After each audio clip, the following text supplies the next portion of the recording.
Let me ask you something. If you died tonight, what would happen to your online life? Not your house, not your stuff, your digital life, your email, your Facebook, your photos, your Apple ID, your Google account, your subscriptions, your crypto, if you have it, the random apps you signed into once and forgot about. Most people assume, I'll be dead, I won't care. Here's the problem. Those you leave behind, they will care. And if you don't plan, what you leave behind isn't peace, it's a mess. And those that have to clean up that mess, well, they'll probably resent you for leaving a mess.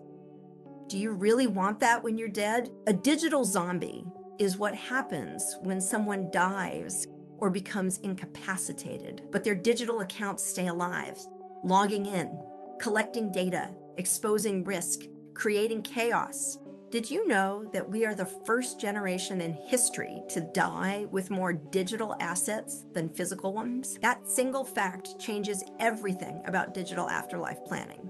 And yet, this is the part almost everyone avoid, because when you don't close the door, someone else eventually walks in. Let me ground this in reality. Roughly 9 out of 10 people have at least one dormant account they've forgotten about. Old email addresses, social media profiles, financial apps, retail logins, cloud storage. Those accounts still hold personal data. Sometimes financial data, sometimes enough breadcrumbs to reconstruct your identity. Now imagine this happens after you're gone. Your family doesn't know your passwords. They don't know which email controls which accounts. They don't know how to get past two-factor authentication tied to your phone. That is what poor planning does. It steals grief and replaces it with resentment. Now let's talk about what actually creates a digital zombie. First, reused passwords. If one site is breached, attackers try that same password everywhere. Second, weak two-factor authentication. Text message codes are better than nothing, but they are vulnerable to SIM swapping. Once your phone number is hijacked, the attacker gets the keys to the kingdom. Third, forgotten devices, old phones, donated laptops, tablets sitting in drawers.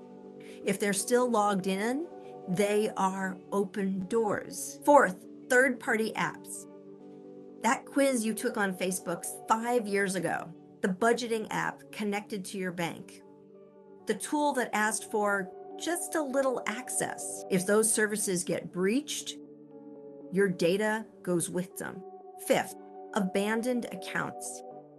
Old profiles are perfect impersonation tools. Attackers can message your friends pretending to be you, asking for money, sending malicious links, spreading scams in your name.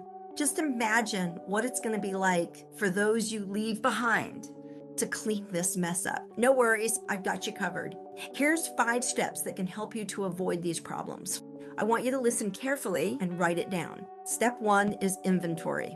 You cannot protect what you cannot see. List every digital asset you have. Email accounts, social media, financial apps, cloud storage, subscriptions, anything that requires a login. Yes, even the boring ones. Step 2 is secure access. Use a password manager.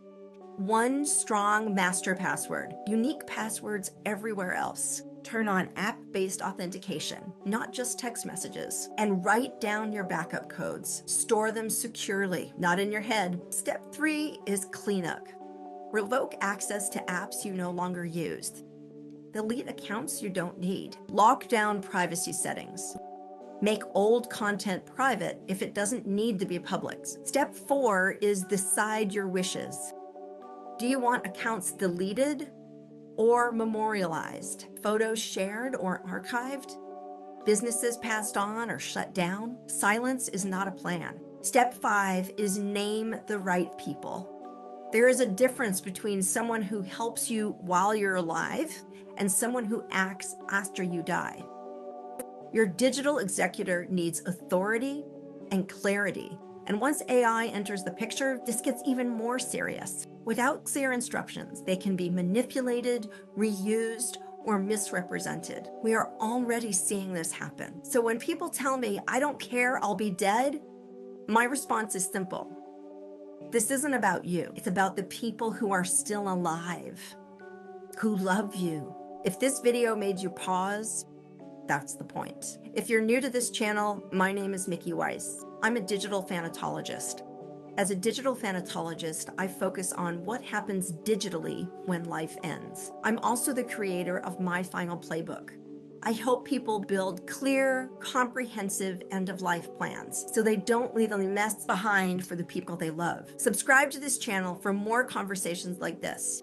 We talk about death, tech, planning, and reality. And if you want to know where you stand right now, take the peace of mind assessment. The link is below.